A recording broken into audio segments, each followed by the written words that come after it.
So hi everyone, welcome back to another new video. So guys, MST CET 2026च्या रजिस्ट्रेशनची final step आता सुरू झालेली आहे.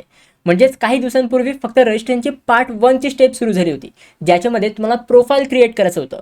बट आत्ता तुमची फायनल स्टेप सुरू झाली आहे आणि ह्या फायनल स्टेपमध्ये तुम्ही तुमचा कुठल्या ग्रुपची एक्झाम द्यायची आहे, म्हणजे PCB ग्रुपची एक्झाम द्यायची आहे की PCM ग्रुपची एक्झाम द्यायची आहे, त्याच्यानंतर तुम्हाला एक्झाम सेंटर कुठल्या डिस्ट्रिक्टमध्ये पाहिजे, त्याच्यानंतर अशा भरपूर काही स्टेप्स आहेत जे आता तुम्हाला करायचे आहेत. ह्या व्हिडिओमध्ये मी तुम्हाला A to Z सगळी मी तुम्हाला ॲप्लिकेशन फॉर्म फिलिंगची ट्युटोरियल्स दाखवणार आहे. प्लस जे पार्ट 1मध्ये आपण केलं होतं, ज्याच्यामध्ये आपण प्रोफाईल क्रिएट केलं होतं, तर प्रोफाईल कसा क्रिएट करायचा ते पण मी तुम्हाला ह्या व्हिडिओमध्ये दाखवेन. म्हणजे एका व्हिडिओला बघून तुम्ही पूर्ण तुमची ॲप्लिकेशन फॉर्म फिलिंग कंप्लीट करू शकता. सो ही व्हिडिओ खूप इम्पॉर्टंट असणार आहे, तर तुम्ही ह्या व्हिडिओला शेवटपर्यंत नक्की बघा. आणि जर तुम्ही ह्या चॅनलवर नवीन असाल तर नक्की तुम्ही ह्या चॅनलसोबत कनेक्टेड राहा, सबस्क्राईब करून ठेवा. कारण की असेच मी तुम्हाला सीडचे रिगार्डिंग इम्पॉर्टंट व्हिडिओज आणि असे भरपूर काही कंटेंट आणि अपडेट्स मी तुम्हाला प्रोव्हाइड करत असतो. सो त्याच्यामुळे make sure to subscribe this channel.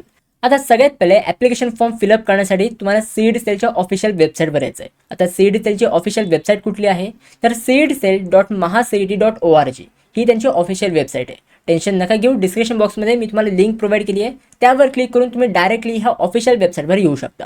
आता ह्या वेबसाईटवर आल्यानंतर ह्यात तुम्हाला ऑप्शन दिसत असेल CET examination portal academic year 2026 and 27. तर हा जो पोर्टल आहे, ह्या पोर्टलवर ह्या ऑप्शनवर क्लिक करून तुम्हाला ॲप्लिकेशन फॉर्म फिलअप करायला सुरुवात करायचं आहे. ठीक आहे, तर मी ह्या इथे क्लिक करतो. आता ह्या इथे आपल्याला दोन ऑप्शन दिले आहेत. सगळ्यात पहिला ऑप्शन आहे साइन इनचा, जिथे तुम्हाला ईमेल ID आणि तुमचा पासवर्ड एंटर करून साइन इन करून घ्यायचा आहे. आणि दुसरा ऑप्शन आहे न्यू युजरचा. आता जर तुम्ही माझी पार्ट 1ची व्हिडिओ ऑलरेडी बघितली असेल, म्हणजे जर तुम्ही प्रोफाईल वगैरे क्रिएट ऑलरेडी केला असेल, तर तुम्हाला डायरेक्टली ज्या पण ईमेल आयडीने तुम्ही प्रोफाईल क्रिएट केलं आहे, तर तो ईमेल ID एंटर करून तो पासवर्ड एंटर करून तुम्हाला साइन इन करून घ्यायचा आहे. बट जर अजूनपर्यंत तुम्ही ॲप्लिकेशन फॉर्म फिलिंगची कोणतीही स्टेप केलेली नसेल, म्हणजे तुम्ही प्रोफाईलसुद्धा नसेल क्रिएट केलेला, अजून काही पण स्टेप नसेल केलेली, जर तुम्ही पूर्णपणे न्यू युजर असाल, तर ह्या न्यू युजरच्या खाली जो रजिस्टरचा ऑप्शन आहे, तर त्यावर क्लिक करून तुम्हाला प्रोफाईल सगळ्यात पहिले क्रिएट करून घ्यायचं आहे. आता भरपूर मुलांचा प्रश्न असतो की दादा मी ड्रॉपर आहे, मी मागच्या वर्षी सीईडची एक्झाम दिली होती, तरी ह्या मी डायरेक्ट आता साइन इन करायचं आहे का? तसं नाही. जर तुम्ही ड्रॉपर असाल तरी पण तुम्हाला नवीन प्रोफाईल आता क्रिएट करायचं आहे. लास्ट इयरचा प्रोफाईल यूज होणार नाही. जर तुम्ही ड्रॉपर असाल किंवा जरी तुम्ही फ्रेशर असाल, तुम्ही ॲप्लिकेशन फॉर्म फिलिंग अजूनपर्यंत स्टार्ट नसेल केलेली, तर ह्या इथे न्यू युजरच्या खाली रजिस्टरचा ऑप्शन आहे, तर त्यावर क्लिक करून तुम्हाला प्रोसीड करायचं आहे. आता मी रजिस्टरवर क्लिक केलं, तर ह्याच्यानंतर आपल्याला काय आलं आहे, तर ह्या इथे आपल्याला काही डिटेल्स फिलअप करायला आलं आहे. काय फिलअप करायचं आहे, तर सगळ्यात पहिले आपल्याला आपलं ईमेल ID, जो तुमचा ॲक्टिव्ह ईमेल ID आहे, जो ईमेल ID तुम्ही यूज करणार आहात पुढे जाऊन, तर तो ईमेल ID ह्या इथे एंटर करायचा आहे. लक्षात घ्या की ह्या ईमेल IDवर भरपूर काही तुमचे अपडेट्स, काही नोटिफिकेशन्स ह्या इथे येत असतात, तर त्याच्यामुळे ॲक्टिव्ह ईमेल ID तुमचा एंटर करा. त्याच्यानंतर तुमचा पासवर्ड तुम्हाला सेट करायचा आहे. स्ट्रॉंग पासवर्ड सेट करा, कारण की भरपूर मुलं काय करतात की मित्रांचा पासवर्ड टाकून त्यांच्या अकाउंटमध्ये काही ना काहीतरी गडबड करत असतात, तर त्याच्यामुळे पासवर्ड एकदम स्ट्रॉंग एंटर करायचा आहे. ठीक आहे. त्याच्यानंतर तुमचं full name should be as per Aadhaar. तुमच्या आधार कार्डवरती ज्याप्रमाणे तुमचं पूर्ण नाव दिलेलं आहे, तर तसं नाव तुम्हाला ह्या इथे एंटर करायचं आहे. सगळं करेक्ट नेम असलं पाहिजे. जर तुमच्या आधार कार्डवरती चुकीचं नाव असेल तर ते तुम्ही अपडेट करून घ्या. ठीक आहे, तर ह्याचे तुमचं करेक्ट नेम तुम्हाला एंटर करायचं आहे. त्याच्यानंतर डेट ऑफ बर्थ, तुमची डेट ऑफ बर्थ पण तुम्हाला करेक्ट एंटर करायची आहे, कारण की ही जी डेट ऑफ बर्थ आहे ही पुढे जाऊन जेव्हा तुम्ही एक्झामला अपियर करता, तर एक्झामला जेव्हा तुम्ही जाता, तर तिकडे तुम्हाला लॉग इन करावं लागतं. एक्झाम द्यायच्या आधी तुम्हाला तुमचा ॲप्लिकेशन ID, त्याच्यानंतर पासवर्ड एंटर करावा लागतो. तर तुमचा जो पासवर्ड असतो ना, हे मोस्ट ऑफ दी केसेसमध्ये तुमची बर्थ डेट असते, तर तुम्हाला डेट ऑफ बर्थ तुमची बरोबर करेक्ट वेनी एंटर करायची. हे सगळे डिटेल्स तुम्ही फिलअप झाल्यानंतर तुम्हाला हे ते रजिस्टरचं ऑप्शन आहे, तर त्यावर क्लिक करून तुम्हाला प्रोसीड करायचं आहे. तर ह्या इथे तुम्ही बघू शकता की ज्याप्रमाणे मी माझे स्वतःचे डिटेल्स ह्या ते फिलअप केले आहेत, त्याचप्रमाणे तुम्हाला सुद्धा तुमचे डिटेल्स ह्या ते करेक्ट वेनी फिलअप करायचे आहेत. एकदा सगळं तुम्ही फिल करून झाल्यानंतर खाली तुम्हाला रजिस्टरचा ऑप्शन दिलेला असतो, तर त्यावर तुम्हाला क्लिक करायचं आहे. आता त्याच्यानंतर तुम्हाला एक ईमेल व्हेरिफिकेशन येईल. म्हणजेच काय की जो पण ईमेल ID तुम्ही आता एंटर केला होता, तर त्या ईमेलवर एक व्हेरिफिकेशन मेल येईल. तर तो मेल कसा असतो तर ते पण मी तुम्हाला दाखवतो. तर ह्याप्रमाणे तुम्हाला ईमेलवर एक व्हेरिफिकेशन मेल येईल. तुम्हाला सिम्पली काय करायचं आहे की तो मेल ओपन करून इथे व्हेरीफाय ईमेलचं ऑप्शन आहे, तर त्यावर तुम्हाला क्लिक करायचं आहे. त्यावर क्लिक केल्यानंतर एकदा कन्फर्म करायला येईल की खरंच तुम्हाला व्हेरीफाय करायचं आहे का, तर क्लिक हिअर टू प्रोसीडवर क्लिक करायचं आहे. Your email address has been verified, म्हणजे आपला ईमेल ॲड्रेस हे ते व्हेरीफाईड झालेला आहे. तर परत आपल्याला प्रिव्हियस टॅबवर यायचं आहे, जिथे आपल्याला असा मेसेज आला होता आणि खाली आपल्याला काय दिलं आहे, once the email is verified please click here to relog in. तिथे आपल्याला क्लिक हिअरवर क्लिक करायचं आहे. एकदा आपण क्लिक हिअरवर क्लिक केल्यानंतर इथे ऑटोमॅटिकली आपला ईमेल आय डी आणि पासवर्ड एंटर होऊन येईल. सिम्पली तुम्हाला ह्या इथे साइन इनवर क्लिक करायचं आहे. जर तुमचा फिलअप होऊन नाही आला तर मॅन्युअली तुम्हाला फिलअप करायचं आहे. जो पण ईमेल आय डी तुम्ही आता रजिस्टर केलं होतं, जो पण पासवर्ड तुम्ही सेट केला होता, तर ते एंटर करून तुम्हाला साइन इनवर क्लिक करायचं आहे. आता साइन इनवर क्लिक केल्यानंतर ह्या इथून आपली मोस्ट इम्पॉर्टंट स्टेप सुरू होते. मोस्ट इम्पॉर्टंट स्टेप का बोलतोय, कारण की ही स्टेप ह्या वर्षीपासूनच सुरू झालेली आहे. ह्या इथे तुम्हाला आधार कार्ड लिंक करायचं आहे, ॲज वेल एज तुमचा अप्पर आय डी तुम्हाला ऑथेंटिकेट करायचं आहे. हे दोन गोष्टी आहेत जे खूप इम्पॉर्टंट आहेत. तर त्याच्यासाठी सगळ्यात पहिले जर तुम्ही डिजिलॉकरवर तुमचा अप्पर आय डी जनरेट केलेलं नसेल तर तुम्ही लवकरात लवकर जनरेट करून घ्या. सिम्पल आहे, काय रॉकेट सायन्स नाही आहे. तुम्हाला डिजिलॉकर ओपन करायचं आहे, तिथे ABC अकॅडमिक बँक क्रेडिट असं तुम्हाला सर्च करायचं आहे. तिथे जाऊन तुम्हाला अप्पर आय डी तुम्हाला जनरेट करून घ्यायचं आहे आणि त्या अप्पर आय डीने तुम्हाला इथे रजिस्टर करायचं आहे. ठीक आहे, ते इथे आपल्याला काय करावं लागेल, आपल्याला काय काय ते 3 पॉईंट्स दिले आहेत, हे तुम्ही रीड करू शकता. इथे प्रोसीड टू डिजिलॉकर हे ऑप्शनवर क्लिक करायचं आहे. आता ह्यावर क्लिक केल्यानंतर सगळ्यात पहिले आपल्याला काय एंटर करायला येईल की तुमचा आधार कार्ड नंबर. एकदा तुम्ही तुमचा आधार कार्ड नंबर ह्या इथे एंटर केला तर खाली नेक्स्टचा ऑप्शन आहे, तर त्यावर तुम्हाला क्लिक करायचं आहे. नेक्स्टवर क्लिक केल्यानंतर ज्या पण मोबाईल नंबरला तुमचा आधार कार्ड लिंक असेल तर त्या मोबाईल नंबरवर तुमचा OTP येईल. तर तो OTP तुम्हाला ह्या इथे एंटर करायचा आहे. OTP एंटर करून झाल्यानंतर ह्याच्यात सबमिटचं ऑप्शन आहे, तर त्यावर तुम्हाला क्लिक करायचं आहे. सबमिट केल्यानंतर इथे तुम्हाला 6 डिजिट पिन एंटर करायला येईल. आता कुठला पिन एंटर करायचा आहे, तर जेव्हा तुम्ही डिजिलॉकरचा अकाउंट ओपन करता तर अकाउंट ओपन करताना त्या तिकडे तुम्हाला एक पिन जनरेट करायला येतो. तर जो पण तुमचा डिजिलॉकरचा पिन असेल तर तो पिन ह्याच्यात जनरेट करून ह्या इथे एंटर करायचा आहे. तर सिम्पल मी माझा पिन ह्या इथे एंटर करतो. पिन एंटर करून झाल्यानंतर इथे डन म्हणून असेल तर त्यावर तुम्हाला क्लिक करायचं आहे. आता डनवर क्लिक केल्यानंतर इथे तुम्हाला डिजिलॉकरची एक स्टेप करायला येईल. म्हणजेच काय की तुम्हाला डिजिलॉकर विचारेल की तुम्हाला काय काय अलाउ करायचं आहे, कोणते कोणते डॉक्युमेंट्स तुम्हाला अलाउ करायचे आहेत. तर सिम्पल इथे तुमचा अप्पर आय डी आणि आधार कार्ड. जर तुम्ही अप्पर आय डी ऑलरेडी डिजिलॉकरमध्ये जनरेट केलेला असेल तरच हा ऑप्शन येईल, नाहीतर हा ऑप्शन येणार नाही. तर त्यामुळे सगळ्यात पहिले अप्पर आय डी जनरेट करून घ्या, नाहीतर ह्याच्या पुढे तुम्ही नाही जाऊ शकत. तर ह्याचे अप्पर आय डी आणि आधार कार्ड हे जे आहे ह्याच्या पुढे तुम्हाला 2 चेकबॉक्स दिसतील. तर ते चेकबॉक्स तुमचे ब्लँक असतील तर सिम्पल तुम्हाला चेकबॉक्सवर क्लिक करायचं. म्हणजेच काय की मला अप्पर आय डी CED सेलसोबत शेअर करायचं आहे, ॲज वेल एज आधार कार्डसुद्धा मला CED सेलसोबत शेअर करायचं आहे. तर ह्या इथे 2 चेकबॉक्सवर तुम्हाला क्लिक करायचं आहे. चेकबॉक्सवर क्लिक करून झाल्यानंतर खाली तुम्हाला काही पण चेंजेस नाही करायचे आहेत. सिम्पल तुम्हाला ह्या इथे अलाउचं ऑप्शन आहे, तर त्यावर तुम्हाला क्लिक करायचं आहे. आता अलाउ केल्यानंतर जेवढे पण तुमचे डिटेल्स आहेत, तुम्हाला काही डिटेल्स तुमचे आहेत ते फेच केले जातील. ठीक आहे, जेवढे पण तुमचे डिटेल्स आहेत हे सगळे तुमचे फेच केले जातील. आता ह्याच्यानंतर तुम्हाला काही तुमचे डिटेल्स परत तुम्हाला एंटर करावे लागतील. ह्याचे दिले युजर इन्फो, तुमचं युजर इन्फो तुम्हाला सगळं एंटर करायचं आहे. पर्सनल डिटेल्स, आता हे जे वरती सगळे डिटेल्स आहेत हे सगळे ऑटोमॅटिकली फेच झालेले असतील. तर तुमच्या आधार कार्डवरती तुमचा नेम कसा आहे, डेट ऑफ बर्थ काय आहे तुमची, तुमचा आधार कार्ड ID काय आहे, तर हे सगळं तुमचं फेच होऊन येईल. त्याच्या खाली आपल्याला हे ते अप्पर आय डी एंटर करावं लागेल. ठीक आहे, अप्पर आय डी डायरेक्टली येत नाही, तुम्हाला अप्पर आय डी एंटर करावा लागतो. आता तुम्ही म्हणत असाल की दादा मला अप्पर आय डी लक्षातच नाही आहे, अप्पर आय डी कुठून काढायचा, तर इथे पण तुम्हाला सिम्पल करून दिलं आहे. ह्या इथे तुम्हाला काय दिलं आहे, click here to view and copy your upper I D. ह्या इथे ब्ल्यू कलरचा ऑप्शन आहे ना, तर त्यावर तुम्हाला क्लिक करायचं आहे. त्यावर क्लिक केल्यानंतर इथे तुमचा अप्पर आय डी येईल, एक PDF. जसं आपलं आधार कार्ड कसं असतं तसंच तुमच्या एक अप्पर आय डीची एक PDF ओपन होईल. सिम्पल ह्याला तुम्ही झूम करायचं आहे. इथे तुमचा अप्पर आय डी मेन्शन केलेला असेल तर तो अप्पर आय डी कॉपी करून सिम्पल तुम्हाला ह्या इथे पेस्ट करायचं आहे. Okay, upper I D paste केल्यानंतर बाजूला तुम्हाला मोबाईल नंबर एंटर करावा लागेल. मेक शुअर करा की हा जो मोबाईल नंबर आहे की हा तुमचा ॲक्टिव्ह मोबाईल नंबर असेल, कारण की इन फ्युचर जेवढे पण OTPs आणि काय काय अपडेट्स वगैरे आहेत हे सगळे तुमच्या मोबाईल नंबरवर येणार आहेत. तर तुमचा ॲक्टिव्ह मोबाईल नंबर ह्या इथे एंटर करायचा आहे. त्याच्यानंतर कॅन्डिडेट नेम, तुमचा कॅन्डिडेट फुल नेम ह्या इथे एंटर करावं लागेल. बट ब्रॅकेटमध्ये काय दिलं आहे, as per SSC HSC marksheet. तुमच्या 10वी आणि 12वीच्या मार्कशीटवर तुम्ही जर ड्रॉपर स्टुडंट असाल, तुम्ही 12वीची एक्झाम लास्ट इयरच दिली असेल, तर तुमच्या 12वीच्या मार्कशीटवर तुमचा नेम कसा आहे तर त्याप्रमाणे नेम तुम्हाला ह्या इथे एंटर करावं लागेल. जर तुम्ही फ्रेशर्स असाल, म्हणजे ह्या वर्षी पहिल्यांदाच तुम्ही 12वीची एक्झाम देत आहे, त्यासोबत CEDची एक्झाम देत आहे, तर ऑब्व्हियसली तुमच्याकडे 12वीचं मार्कशीट आत्ता नसेल, बट तुमच्याकडे 10वीची मार्कशीट असेल.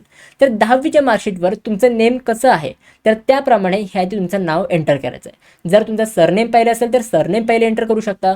जर तुमचं फर्स्ट नेम पहिले असेल तर त्याप्रमाणे त्या सिक्वेन्समध्ये तुमचं नेम ह्या इथे एंटर करू शकता. त्याच्यानंतर तुमचा फादर्स नेम, तुमचे फादर्सचं नेम ह्या इथे एंटर करायचं आहे. फर्स्ट नेम तुम्हाला एंटर करायचं आहे. मदर्स नेम पण तुम्हाला ह्या इथे एंटर करायचं आहे. तुमचे जेंडर कोणतं आहे तर ते तुम्हाला जेंडर हे इथे सिलेक्ट करायचं आहे. तुमचं रिलिजन कोणतं आहे, तुम्ही कुठल्या रिलिजनमध्ये बिलॉंग करता, हिंदू, मुस्लिम, ख्रिश्चन, सिख असे भरपूर काही रिलिजन आहेत. तर तुमचं रिलिजन कोणतं आहे तर ते तुम्हाला सिलेक्ट करायचं आहे. त्याच्यानंतर तुम्ही कुठल्या रिजनमध्ये बिलॉंग करता, कुठल्या रिजनमध्ये तुम्ही राहता, रुरलमध्ये राहता की अर्बनमध्ये राहता, तर हे तुम्हाला सिलेक्ट करायचं आहे. तुमची मदर टंग कोणती आहे, तुमची मदर टंग जर हिंदी असेल तर हिंदी सिलेक्ट करा, जर तुमची मदर टंग मराठी असेल तर हे ते मराठीचं पण ऑप्शन आहे, तर ते तुम्ही सिलेक्ट करायचं आहे. त्याच्यानंतर नॅशनॅलिटी इंडियन हे ऑलरेडी बाय डिफॉल्ट सिलेक्ट होऊन येईल. जर तुमची नॅशनॅलिटी वेगळी असेल तर ह्यात तुम्ही चेंज करू शकता. ओके. त्याच्यानंतर ॲन्युअल फॅमिली इन्कम, आता ह्या ते ॲन्युअल फॅमिली इन्कम हे ते सिलेक्ट करायचं आहे. म्हणजेच काय की तुमच्या इन्कम सर्टिफिकेटवरती तुमची ॲन्युअल फॅमिली इन्कम किती दिली आहे तर ती इन्कमची रेंज हे ते सिलेक्ट करायची आहे. आता भरपूर मुलं बोलतील की दादा आमचं इन्कम सर्टिफिकेट लागणार का. लक्षात घ्या, तुम्ही स्टुडंट आहात, तुमचं आता काही पण इन्कम नाही आहे, बट तुमचे पॅरेंट्सचे इन्कम आहे, तर तुमच्या फादरच्या इन्कम सर्टिफिकेटवरती जी इन्कमची रेंज दिलेली असेल तर ती रेंज आहे ते सिलेक्ट करायची आहे. आता भरपूर मुलं बोलतील की दादा माझ्याकडे इन्कम सर्टिफिकेटच नाही आहे, आम्ही अजून इन्कम सर्टिफिकेट काढलं नाही आहे. टेन्शन घेऊ नका, तुम्हाला इन्कम सर्टिफिकेट काही अपलोड नाही करावे लागणार. जस्ट तुम्ही इकडे एक रेंज सिलेक्ट करा की आमची इन्कम ह्यापासून ते ह्या रेंजपर्यंत आहे, तर सिम्पली हे ते मी रेंज सिलेक्ट करतोय. त्याच्यानंतर तुम्ही मॅरिड आहात की अनमॅरिड आहात, तुमचं लग्न झालं आहे का. मोस्ट ऑफ दी मुलांचं लग्न नसेलच झालं, ठीक आहे, तर हे ते अनमॅरिड तुम्हाला सिलेक्ट करायचं आहे. त्याच्यानंतर परमनंट ॲड्रेस, तुमचा ॲड्रेस तुम्हाला सिलेक्ट करायचा आहे. लक्षात घ्या की इथे तुम्हाला 3 लाईनी एंटर करायला दिलेत. ॲड्रेस लाईन 1, ॲड्रेस लाईन 2 आणि ॲड्रेस लाईन 3. ह्या ते 3 लाईन्स एंटर करायला दिल्यात. ह्यामधलं ॲड्रेस लाईन 1 आणि ॲड्रेस लाईन 2 हे 2 लाईनी तुम्हाला कंपल्सरीली एंटर करायचे आहेत. कारण की ह्याचे तुम्ही बघू शकता रेड स्टार दिले आहे, म्हणजेच काय की हे डिटेल्स मॅन्डेटरी आहेत. तर हे 2 लाईनी तुम्ही एंटर करा तुमच्या ॲड्रेसच्या. ॲड्रेस लाईन 3 सोडून दिलीत तरी पण चालेल, ह्यात एक ब्लँक सोडलं तरी पण चालेल. ओके. त्याच्यानंतर स्टेट, तुम्ही कुठल्या स्टेटमधनं बिलॉंग करता, जर तुम्ही महाराष्ट्र कॅन्डिडेट असाल तर तुम्हाला महाराष्ट्र सिलेक्ट करायचं आहे.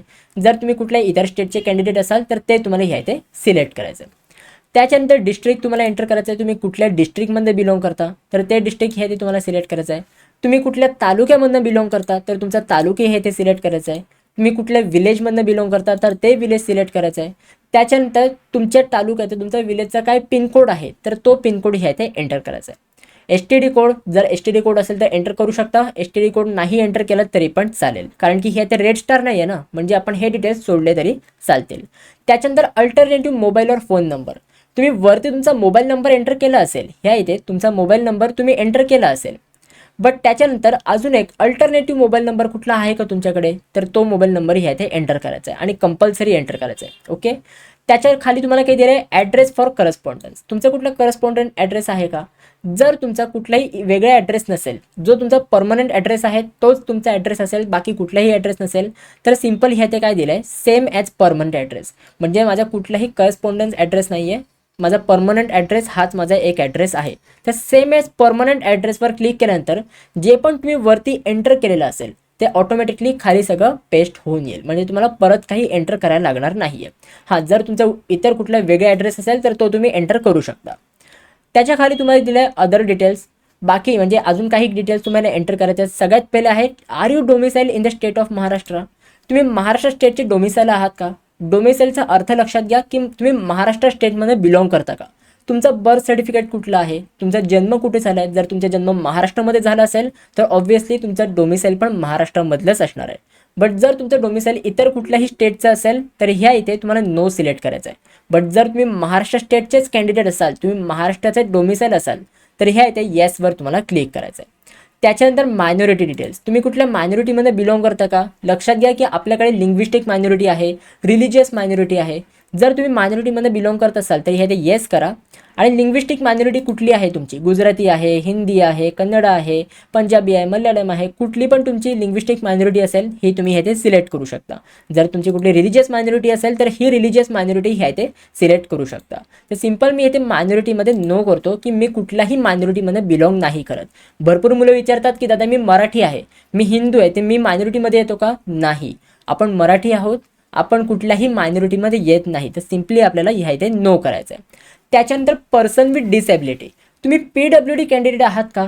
जर तुम्ही PWD कॅन्डिडेट असाल तर येस करा. तुमची कुठली डिसेबिलिटी आहे ही तुम्हाला हे ते सिलेक्ट करायची आहे. ते सिम्पल PWDचे हे ते मी नो करतो. त्याच्यानंतर सिलेक्ट SSC पासिंग इयर, तुम्ही 10वीची एक्झाम कुठल्या इयरला पासआउट झालात तर ते इयर तुम्हाला ह्या ते सिलेक्ट करायचं आहे. 2023मध्ये झालं आहे की 2024मध्ये झालं आहे, ते सिम्पल ते तुम्हाला सिलेक्ट करायचं आहे. त्याच्यानंतर तुम्हाला 10वीला किती पर्सेंटेज होते तर तेवढे पर्सेंटेज तुम्हाला एंटर करायचे आहेत. तुमच्या 10वीचं कुठलं बोर्ड होतं, तुम्ही महाराष्ट्र बोर्डमध्ये 10वीची एक्झाम दिली आहेत की CBSEमधनं दिली आहेत की इतर कुठल्या बोर्डमध्ये दिली आहेत, तर हे बोर्ड तुम्हाला सिलेक्ट करायचं आहे. सिंपल मी महाराष्ट्र सिलेक्ट करतो. त्याच्यानंतर सिलेक्ट SSC स्कूल स्टेट, तुमची 10वीची स्कूल कुठल्या स्टेटमध्ये होती तर ते स्टेट तुम्हाला ह्यात सिलेक्ट करायचं आहे. ठीक आहे, ते सिंपल मी महाराष्ट्र सिलेक्ट करतो.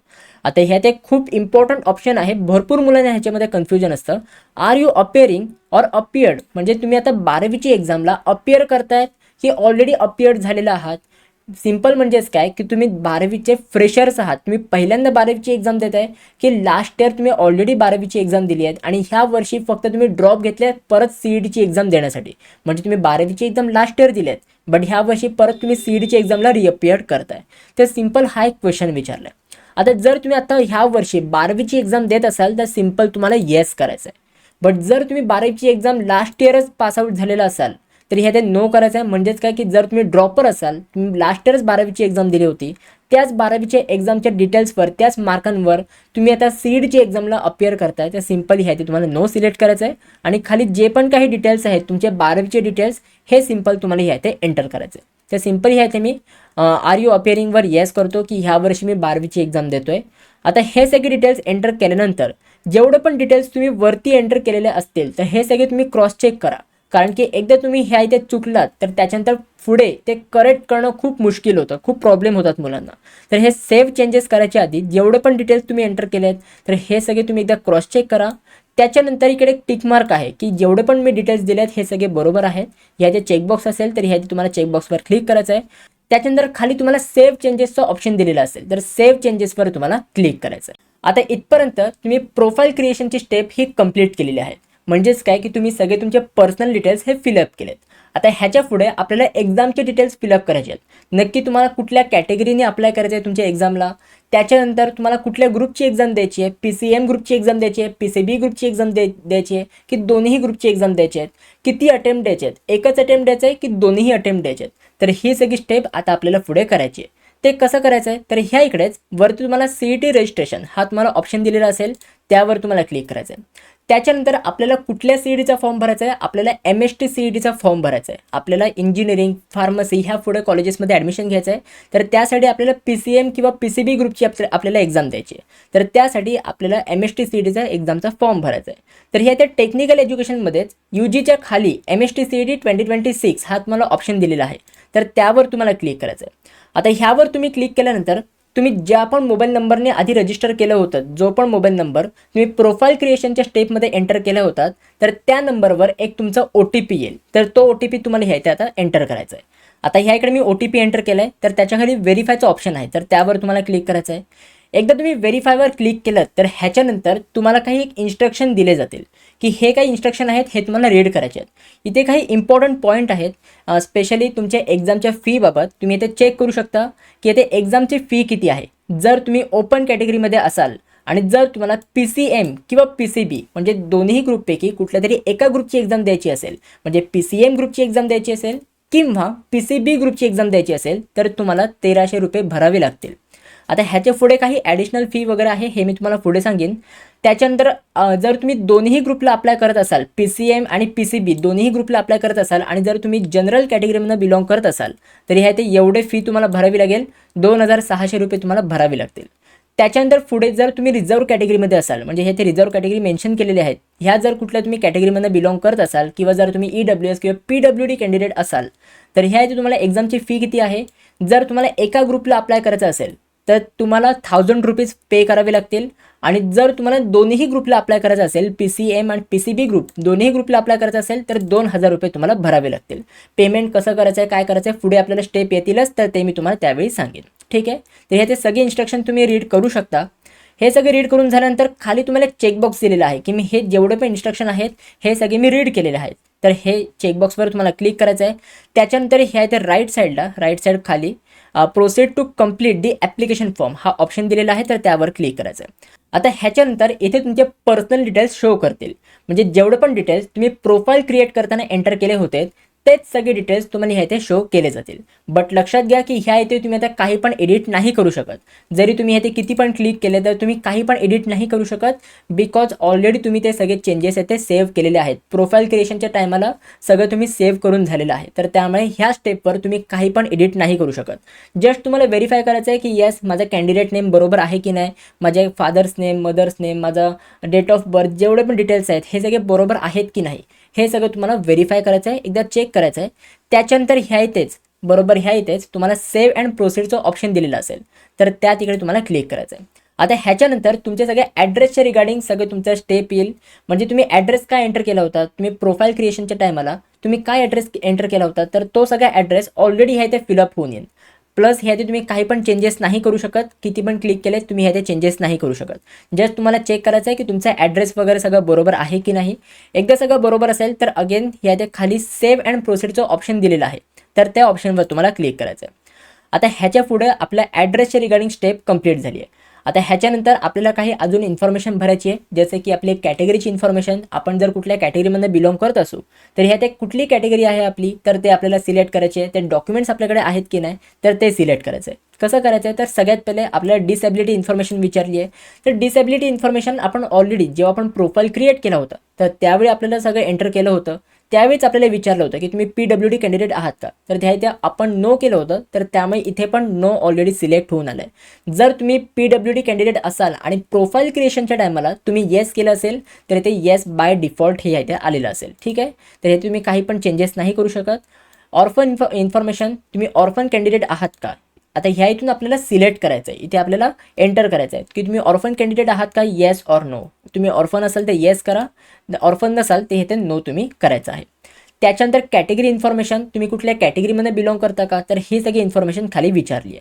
आता ह्या इथे पहिले आहे की तुम्ही डोमिसाईल आहात का, are you domicile in the state of Maharashtra. आता हे पण आपण प्रोफाईल क्रिएशनच्या टायमाला एंटर केलं होतं आणि त्यावेळी आपण महाराष्ट्राचे डोमिसाईल आहोत हे आपण येस केलं होतं तर त्यामुळे ह्या इथे येस बाय डिफॉल्ट आलेलं आहे. त्याच्यानंतर बाजूलाच कॅटेगरी ऑफ कॅन्डिडेट, तुम्ही कुठल्या कॅटेगरीमध्ये बिलॉंग करता तर ते आता आपल्याला एंटर करायचं आहे. तर सिंपल ह्यावर क्लिक करायचं आहे. क्लिक केल्यानंतर इथे जेवढे पण कॅटेगरीज आहेत ते सगळे कॅटेगरी ह्या इथे मेन्शन केलेले असतील. ओपन, SC ST, VJNT, परत OBC, SBC, SCBC, जेवढे पण कॅटेगरीज आहेत हे सगळे ह्या इथे एंटर केलेले असतील. आता तुमची जी पण कॅटेगरी असेल ही तुम्ही इथे एंटर करू शकता. फॉर एक्झाम्पल जर तुम्ही OBC कॅटेगरीमधनं बिलॉंग करत असाल तर तुम्हाला OBC सिलेक्ट करायचं आहे. आता OBC केल्यानंतर येथे तुम्हाला विचारलं जाईल की select caste to which you belong, तुम्ही कुठल्या कास्टमध्ये बिलॉंग करता. OBCमधनं तुम्ही कुठल्या कास्टमध्ये बिलॉंग करता तर ती कास्ट ह्या ते सिलेक्ट करायची आहे. भरपूर कास्टची नावं दिलेली आहेत तर ज्या पण कास्टमध्ये तुम्ही बिलॉंग करता तर ते तुम्हाला इथे सिलेक्ट करायचे. मी ते सिंपल ह्या ते ही कास्ट सिलेक्ट करतो. आता त्याच्यानंतर तुमच्याकडे कास्ट सर्टिफिकेट आहे का, म्हणजे जर तुम्ही OBC कॅटेगरीमध्ये बिलॉंग करत असाल तर तुमच्याकडे OBCचं कास्ट सर्टिफिकेट आहे का, तर सिंपल ते तुम्हाला सिलेक्ट करायचं आहे. ह्याचे तुम्हाला 3 ऑप्शन दिलेले असतील, available, applied but not received और नॉट अप्लाइड, हे 3 ऑप्शन तुम्हाला दिलेले असतील. आता इथे तुम्ही नीट आहे का, जर तुमच्याकडे कॅटेगरीचे सर्टिफिकेट्स अवेलेबल असतील, म्हणजे जर तुमच्याकडे कास्ट सर्टिफिकेट अवेलेबल असेल तर सिंपल तुम्हाला अवेलेबल करायचं आहे. आता अवेलेबल केल्यानंतर इथे कास्ट सर्टिफिकेटचा नंबर एंटर करायला येईल तर तो नंबर तुम्हाला इथे एंटर करायचा आहे. बट जर तुमच्याकडे कास्ट सर्टिफिकेट अवेलेबल नसेल तर ह्या इथे तुम्ही नॉट अप्लाइड करू शकता. ठीक आहे, बट जर तुमच्याकडे कास्ट सर्टिफिकेट आत्ता अवेलेबल नाही आहे बट तुम्ही त्या सर्टिफिकेटला अप्लाय केलं आहे. आता जेव्हा पण आपण कुठल्याही कॅटेगरीच्या सर्टिफिकेटला अप्लाय करतो तर आपल्याला एक रिसिप्ट मिळते. सो ह्या इथे जर आपण अप्लाइड बट नॉट रिसिव्डवर क्लिक केलं तर त्याच्यानंतर आपण कास्ट सर्टिफिकेटला अप्लाय केलं आहे तर त्याचा रिसिप्ट नंबर ह्या इथे आपल्याला एंटर करावा लागेल. ठीक आहे, सो जी पण तुमची कंडिशन असेल, अवेलेबल असेल तर अवेलेबल करू शकता, अवेलेबल नसेल तर नॉट अप्लाइड म्हणून सिलेक्ट करू शकता. आता तुम्हाला प्रश्न पडला असेल की दादा जर मी नॉट अप्लाइड सिलेक्ट केलं तर मी हे त्या कॅटेगरीने ॲप्लिकेशन फॉर्म भरू शकतो का. हो, त्याचं तुम्ही काही पण टेन्शन घेऊ नका. एक पॉईंट तुम्ही लक्षात घ्या की आत्ता एक्झामचा फॉर्म फिलअप करताना तुम्हाला कॅटेगरीचे कुठले पण सर्टिफिकेट अपलोड नाही करावे लागत. ह्या पूर्ण फॉर्म फिलिंगमध्ये, आता जी मी तुम्हाला फॉर्म फिलिंग दाखवतोय ह्या पूर्ण फॉर्म फिलिंगमध्ये तुम्हाला फक्त आधार कार्ड अपलोड करावं लागतं, बाकी कुठलेही डॉक्युमेंट तुम्हाला अपलोड नाही करावे लागत. सो इन केस आत्ता जरी तुमच्याकडे कॅटेगरीचे सर्टिफिकेट अवेलेबल नसतील, सिंपल तुम्ही नॉट अप्लाइड करा, तुम्ही आत्ता पण कॅटेगरीच्या थ्रू अप्लाय करू शकता CETच्या एक्झामला. नंतर ॲडमिशन प्रोसेसच्या वेळी तुम्हाला सगळे डॉक्युमेंट अपलोड करावे लागतात, बट आत्ता तुम्हाला कुठलेही सर्टिफिकेट अपलोड नाही करावे लागणार. ओके, तर जर तुम्ही ते अवेलेबल सिलेक्ट केलं ना, एकदा तुम्ही कास्ट सर्टिफिकेट वगैरे नंबरचा एंटर केलं जर तुमच्याकडे असेल तर तुम्हाला ते कास्ट व्हॅलिडिटीच्या रिगार्डिंग विचारेल की तुमच्याकडे कास्ट व्हॅलिडिटी आहे का. जर तुम्हाला तुमच्याकडे हे सर्टिफिकेट अवेलेबल असेल तर अवेलेबल करायचं. अगेन तुम्हाला व्हॅलिडिटीचा नंबर, सर्टिफिकेटचा नंबर हे ते एंटर करावं लागेल. परत तुम्हाला नॉन क्रिमिनल सर्टिफिकेट आहे का बघा. OBCसाठी 3 डॉक्युमेंट रिक्वायर्ड असतात: कास्ट सर्टिफिकेट, कास्ट व्हॅलिडिटी आणि नॉन क्रिमिनल. तर आता इथे तुम्हाला नॉन क्रिमिनल सर्टिफिकेट आहे का जे की व्हॅलिड असेल 31 मार्च 2027. 31 मार्च 2027 पर्यंतचं तुमच्याकडे NCL नॉन क्रिमिनल सर्टिफिकेट आहे का available. Applied but not received, not applied. Not applied म्हणजे नसेल तर नॉट अप्लाइड सिलेक्ट करा, काही पण तुम्हाला प्रॉब्लेम होणार नाही आहे. जर तुम्ही अप्लाय केलं असेल, तुमच्याकडे रिसिप्ट असेल तर अप्लाइड बट नॉट रिसिव्ड तुम्ही सिलेक्ट करू शकता. आता हे फक्त मी OBCच्याच रिगार्डिंग सांगत नाही आहे. जरी तुम्ही SC किंवा ST कॅटेगरीमध्ये बिलॉंग करत असाल तर ह्याआधी तुम्हाला विचारलं जाईल की तुम्ही SC कॅटेगरीमधनं कुठल्या कास्टमध्ये बिलॉंग करता, ते कास्ट तुम्ही ह्याथे सिलेक्ट करू शकता. त्याच्यानंतर तुमच्याकडे कास्ट सर्टिफिकेट आहे का, परत तुम्हाला सेम प्रश्न विचारला जाईल. असेल तर अवेलेबल करा, तुम्हाला नंबर एंटर करावा लागेल. त्याच्यानंतर तुम्हाला कास्ट व्हॅलिडिटी अवेलेबल आहे की नाही हे तुम्हाला विचारलं जाईल. अवेलेबल असेल तर कास्ट व्हॅलिडिटीचा नंबर तुम्हाला एंटर करावा लागेल. आणि ह्या इकडे जर तुम्ही SC ST कॅटेगरीमध्ये बिलॉंग करत असाल तर तुम्हाला नॉन क्रिमिनल सर्टिफिकेट नसतं. सो तुम्हाला फक्त कास्ट सर्टिफिकेट आणि कास्ट व्हॅलिडिटी हे 2च डॉक्युमेंट तुमच्याकडे रिक्वायर्ड असतात. ठीक आहे, जर तुमच्याकडे अवेलेबल असेल तर अवेलेबल करा, अवेलेबल नसेल तर नॉट अप्लाइड करा. ठीक आहे, काही पण प्रॉब्लेम होणार नाही आहे. तरी मी इथे एक्झाम्पल म्हणून OBC सिलेक्ट करून, इथे एक एक्झाम्पल म्हणून कास्ट सिलेक्ट करून मी सिम्पल नॉट अप्लाइड, कास्ट सर्टिफिकेटलाच नॉट अप्लाइड केलं. तर त्याच्यानंतर पुढचे डॉक्युमेंट तुमच्याकडे अवेलेबल आहेत की नाही आहेत हे तुम्हाला विचारलं जाणारच नाही. ठीक आहे, एकदाच तुम्ही नॉट अप्लाइड सिलेक्ट केलं तर पुढचे कास्ट व्हॅलिडिटी आहे की नाही हे तुम्हाला नाही विचारलं जाणार. कारण की जर तुमच्याकडे कास्ट सर्टिफिकेटच नसेल तर तुम्ही कास्ट व्हॅलिडिटी आणि नॉन क्रिमिनल सर्टिफिकेट नाही काढू शकत. तर त्यामुळे स्टार्टिंगलाच इकडे आपण नॉट अप्लाइड केलं तर बाकीचे डॉक्युमेंट आहेत की नाही हे आपल्याला विचारलं जाणार नाही. ओके, आता त्याच्यानंतर इथे तुम्हाला मायनॉरिटी इन्फॉर्मेशन, तुम्ही कुठल्या मायनॉरिटीमध्ये बिलॉंग करता का, तर minority information already by default set होऊन आलेली असेल, बिकॉज आपण ऑलरेडी प्रोफाईल क्रिएशनच्या टायमाला हे आपण सिलेक्ट केलं होतं. आता एकदा ही सगळी डिटेल्स तुम्ही नीट फिलअप केली त्याच्यानंतर तुम्ही सेव्ह अँड प्रोसीड हे ते सिलेक्ट करू शकता. आता सेव्ह अँड प्रोसीड सिलेक्ट केल्यानंतर आपल्याकडे पुढची स्टेप येईल. पुढची स्टेप आहे आपल्या 10वीची इन्फॉर्मेशनची. आता जर तुम्ही फ्रेशर्स असाल तर तुम्ही आता 12वीची एक्झाम आत्ता तुम्ही देताय ह्या वर्षी, बट तुम्ही 10वीची एक्झाम दिलेली असेल आणि 10वीचे सगळे मार्क तुम्ही ऑलरेडी एंटर केलेले असतील. तर हे ते सिम्पल चेक करायचं आहे की आपण जे पण SSCची इन्फॉर्मेशन फिलअप केली आहे तर ही सगळी बरोबर आहे का. ह्यात तुम्ही काही पण चेंजेस नाही करू शकत, राईट. तर ह्याचं सगळं बरोबर आहे का हे सगळं तुम्हाला चेक करायचं आहे. खाली एक तुम्हाला ऑप्शन दिलेला असेल सिलेक्ट HSC स्ट्रीम. तुम्ही आता 12वीची एक्झाम कुठल्या स्ट्रीममधनं देताय, तुम्ही सायन्स स्टुडंट आहात, डिप्लोमामधले आहात, diploma in engineering, vocational engineering किंवा अदर्स. जर तुम्ही सायन्समध्ये बिलॉंग करत असाल तर सिम्पल तुम्ही 12वीची कुठली स्ट्रीम आहे तुमची तर सायन्स इथे तुम्हाला सिलेक्ट करायचं आहे. ठीक आहे, ते इथे एक आपल्याला एलिजिबिलिटी क्रायटेरिया दिला आहे की तुम्ही CETची एक्झाम आणि तुमच्या ॲडमिशनमध्ये जर तुम्ही 12वीची एक्झाम पास झालात तर तुम्ही देऊ शकता. आणि त्याच्यानंतर ह्या CETची एक्झामला कुठलीही एज लिमिट नाही आहे, हे सिम्पल तुम्हाला एक इन्स्ट्रक्शन दिलेले आहे. त्यानंतर I have read and understood the eligibility criteria, हे तुम्हाला रीड चेकबॉक्सवर क्लिक करायचं आहे. आणि सेव्ह अँड प्रोसीडचं ऑप्शन आहे तर त्यावर तुम्हाला क्लिक करायचं आहे. ठीक आहे, त्यावर क्लिक केल्यानंतर आता आपली पुढची स्टेप आहे मेन एक्झाम डिटेलची स्टेप. आता ह्या इकडे आपल्याला करायला आलेली आहे. आता ह्या ते आपल्याला सगळ्यात पहिले सब्जेक्ट ग्रुप सिलेक्ट करायचं आहे, कुठल्या ग्रुपची एक्झाम देतोय, कुठे आपल्याला सेंटर आपल्याला पाहिजे, तर हे सगळं आता आपल्याला सिलेक्ट करायचं आहे. तर सगळ्यात पहिले लक्षात घ्यायचे आपल्याला काय विचारलं आहे की तुम्हाला कुठल्या सब्जेक्ट ग्रुपची एक्झाम द्यायची आहे. तुम्हाला PCM ग्रुपची एक्झाम द्यायची आहे, PCB ग्रुपची द्यायची आहे की दोन्ही ग्रुपची द्यायची आहे.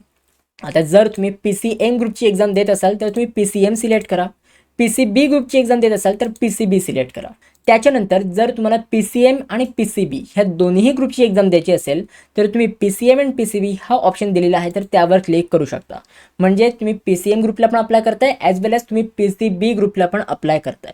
तर हे तुम्ही दोन्ही ग्रुप ह्या ते सिलेक्ट करू शकता. त्याच्यानंतर खाली मी येथे PCM ग्रुप सिलेक्ट करतो, मला PCM ग्रुपची एक्झाम द्यायची आहे तर मी PCM सिलेक्ट करतो. त्याच्यानंतर खाली ह्याचे तुम्हाला विचारलं आहे की तुम्हाला किती अटेम्प्ट्स द्यायचे आहेत.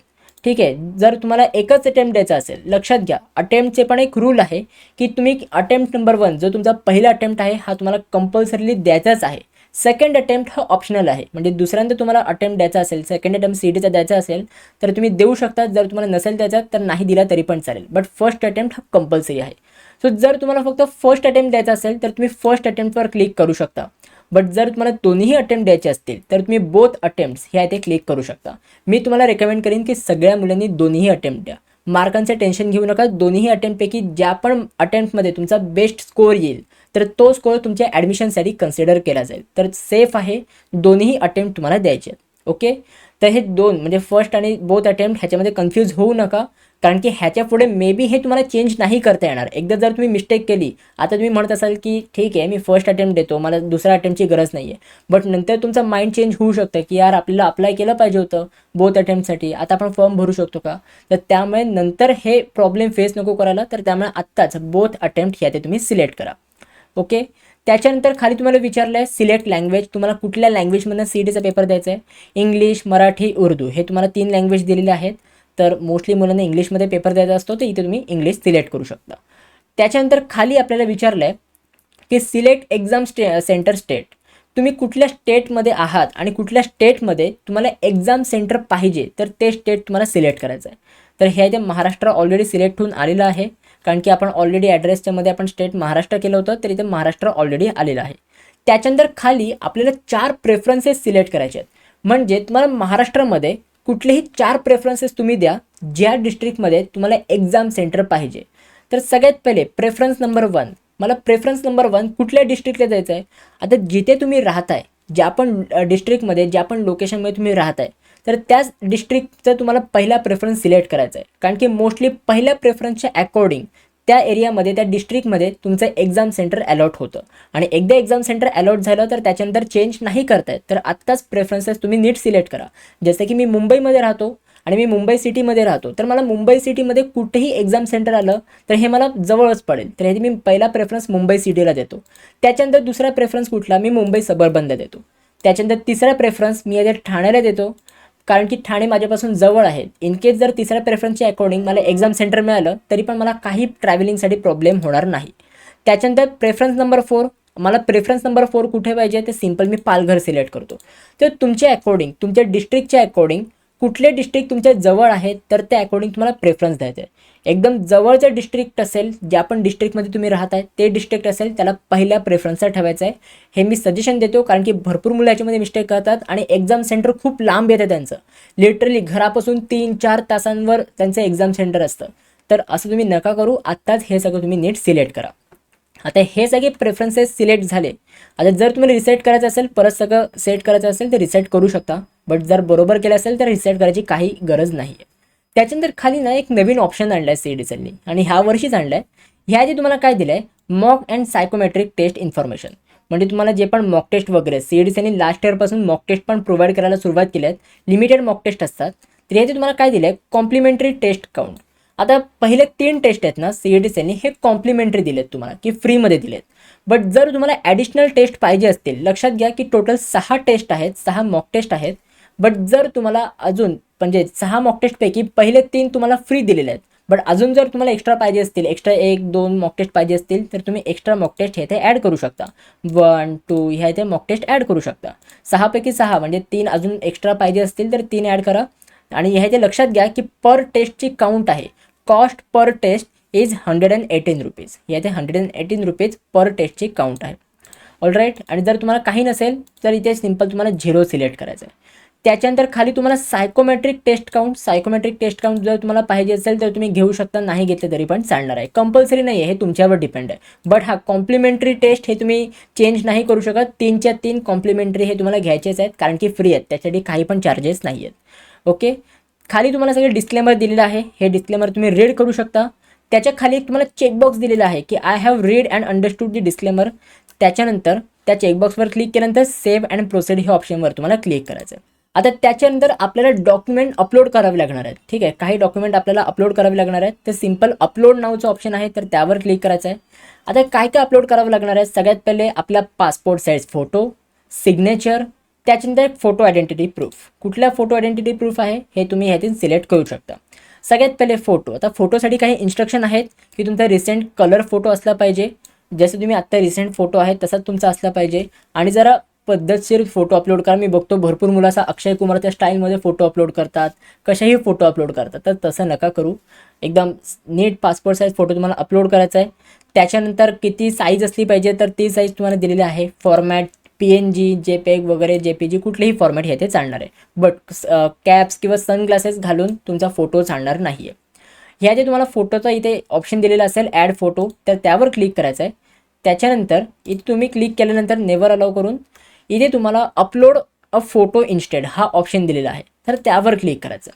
ड्रॅग अँड ड्रॉप फाईल और ब्राउज फाईल त्याच्यावर क्लिक केल्यानंतर ज्या पण फोल्डरमध्ये तुमचा फोटो सेव्ह आहे तो फोल्डर तुम्हाला ओपन करायचा आहे आणि तिथून फोटो तुम्हाला सिलेक्ट करायचा आहे. फोल्डर ओपन केल्यानंतर जो पण तुमचा पासपोर्ट साईज फोटो आहे ना, हा तुम्हाला अपलोड करायचा आहे. आता जसं की हा फोटो आहे, मी ह्याचे डबल क्लिक केलं, ह्याचे फोटो अपलोड झाला आणि प्लस इथे वरती आलं आहे फेस डिटेक्टेड. आता तुम्ही कुठलाही फोटो अपलोड करून चालणार नाही आहे, इथे तुमचा फोटो अपलोड करायचा आहे आणि फोटो जर तुमचा प्रॉपर असेल तर वरती इथे येईल फेस डिटेक्टेड म्हणून आणि ते आल्यानंतर तुम्ही सेव्हवर क्लिक करू शकता. सेव्हवर क्लिक केल्यानंतर इथे थोडं लोड होईल. त्याच्या पहिले इथे तुम्ही क्रॉप करू शकता की तुम्हाला किती फोटो पाहिजे. लक्षात घ्या हा जो स्क्वेअर आहे बघ इथे लाईन चालत आहेत, तर तो स्क्वेअर नीट ॲडजस्ट करायचा आहे आपल्या फोटोच्या वरती. नीट ॲडजस्ट जसं मी हे ते केलेलं आहे, माझा फेस आणि माझी बॉडी प्रॉपरली विजिबल आहे. क्रॉप अँड अप्लायवर क्लिक करायचं आहे. त्याच्यानंतर आपला फोटो सक्सेसफुली अपलोड होईल. त्याच्यानंतर सिग्नेचर सेम तशीच अपलोड करायची आहे. ब्राउज फाईल्सवर क्लिक करायचं आहे. जी पण तुमची सिग्नेचर आहे ती तुम्हाला क्लिक करायचं आहे. ही सिग्नेचर अपलोड केल्यानंतर सिग्नेचर डिटेक्टेड हे ऑप्शन येईल. ते ऑप्शन आल्यानंतर सेव्ह करायचं आहे. अगेन तुम्हाला थोडंफार सिग्नेचर क्रॉप करायचं ऑप्शन येईल, किती तुम्हाला सिग्नेचर विजिबल असली पाहिजे. जसं की हे ते मला आलं आहे की माझी सिग्नेचर कशी पाहिजे, तर हे मी पूर्ण हे ते ब्लॉक सिलेक्ट करतो आहे. ठीक आहे. भरपूर मुलं एकदम छोटी सिग्नेचर अपलोड करतात, तर नीट हे क्रॉप करताना तुम्ही लक्षात घ्या की जेवढा पण एरिया ठेवू तेवढा एरिया आपल्या सिग्नेचरमध्ये कॅप्चर होणार आहे. तर हे मी पूर्ण एरिया असा ठेवलेला आहे. क्रॉप अँड अप्लाय तुम्ही ते बघू शकता. माझा फोटोग्राफ आणि माझी सिग्नेचर प्रॉपरली हे ते अपलोड झालेली आहे. आता त्याच्यानंतर आपल्याला फोटो आयडेंटिटी प्रूफ अपलोड करायचा आहे. तर सिलेक्ट फोटो आयडेंटिटी प्रूफ या ते आपल्याला काय दिलं आहे की आपण पॅन कार्ड अपलोड करू शकतो, परमनंट ड्रायव्हिंग लायसन्स अपलोड करू शकतो, वोटर्स कार्ड, बँक पासबुक, अजून भरपूर काही डॉक्युमेंट आहेत हे तुम्ही अपलोड करू शकता. तर सिम्पल काय आपल्याकडे आधार कार्ड आहे, ते मी आधार कार्ड सिलेक्ट करतो. अपलोड डॉक्युमेंट त्या इथे आल्यानंतर जी पण तुमची आधार कार्डची PDF आहे, लक्षात घ्या PDF अपलोड करा. PDF आहे तर ही इथे PDF आपल्याला सिलेक्ट करायची आहे. आधार कार्डची PDF सिलेक्ट करून झाल्यानंतर इथे आपल्याला आधार कार्डचे PDF शो होईल. एकदा हे सगळं प्रॉपरली झालं ना, तुम्ही सेट केलं तुमचा फोटोग्राफ, सिग्नेचर आणि तुमचा आयडेंटिटी प्रूफ हे सगळं तुम्ही नीट अपलोड केलं, तर खाली तुम्हाला सबमिटचं ऑप्शन आहे, तर त्यावर क्लिक करायचं. आता सबमिटवर क्लिक केल्यानंतर इथे तुमच्या फॉर्मचा एक प्रिव्ह्यू येईल. आता भरपूर मुलं टेन्शनमध्ये येतील, कारण की ज्याप्रमाणे माझं हे ते फोटो आणि सिग्नेचर शो होते, एकदम स्ट्रेट झालेली शो होते ना, तर तसंच तुमचा पण शो होईल. तर तुम्ही म्हणाल की दादा माझा फोटो तर बरोबर अपलोड नाही आहे, बट तुमचा काहीच प्रॉब्लेम नाही आहे. ते वेबसाईटच तशी आहे. तुम्ही जर प्रिंट प्रिव्ह्यू फॉर्म हा जो ऑप्शन आहे त्यावर तुम्ही क्लिक करून तुमची जर फॉर्मची PDF बघितलीच ना, तर प्रॉपरली तुमचा फोटो अपलोड झालेला असेल. आत्ता जरी तुम्हाला असा दिसतोय, पण तो ॲक्च्युअली तसा नाही आहे. असा इंटरफेसमध्ये तो असा दिसतोय, बाकी प्रॉपरली तुम्ही अपलोड केलेला आहे. जर तुम्हाला व्हेरीफाय करायचं असेल तर प्रिंट प्रिव्ह्यू फॉर्मवर क्लिक करून व्हेरीफाय करू शकता. आता ह्याच्यानंतर खाली तुम्हाला स्क्रोल डाऊन करायचं आहे. स्क्रोल केल्यानंतर इथे तुम्हाला चेकबॉक्स दिसेल की ह्याचे चेकबॉक्स आय कन्फर्म की जेवढं पण मी डिटेल्स अपलोड केले हे सगळे बरोबर आहेत. तर त्या चेकबॉक्सवर तुम्हाला क्लिक करायचं आहे. त्याच्या पुढे कंटिन्यू हा ऑप्शन आहे, तर त्यावर क्लिक करायचं आहे. कंटिन्यूवर क्लिक केल्यानंतर इथे तुम्हाला पेमेंटबद्दल विचारेल की are you sure you want to proceed with the payment. तुम्हाला पेमेंट करायचं आहे, अरे तुम्ही शुअर आहात ना, ते येस करायचं आहे. बट लक्षात घ्या की पेमेंट केल्यानंतर तुम्ही ह्या फॉर्ममध्ये काही पण चेंजेस नाही करू शकत.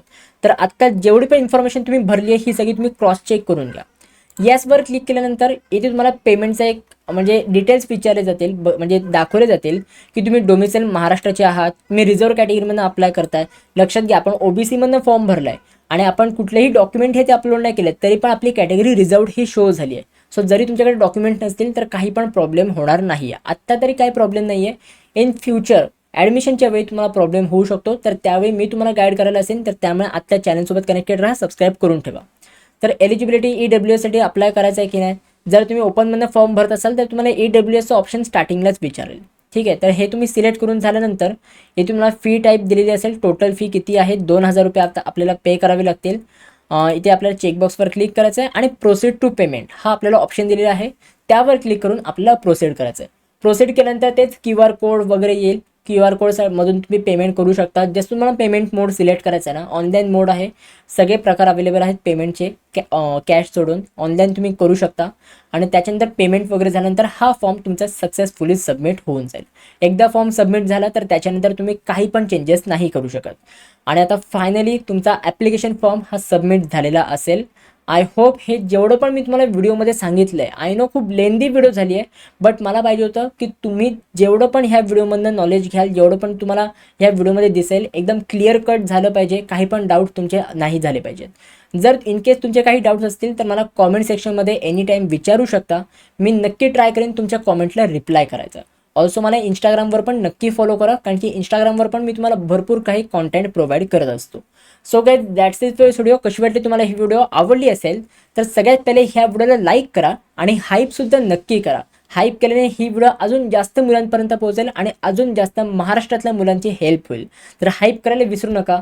तोपर्यंत दॅट्स इट फॉर व्हिडिओ. कशी वाटली तुम्हाला ही व्हिडिओ? आवडली असेल तर नक्की लाईक करा, शेअर करा, सबस्क्राईब करा. भेटू मग पुढच्या व्हिडिओमध्ये. तोपर्यंत बाय, सी या अँड बाय.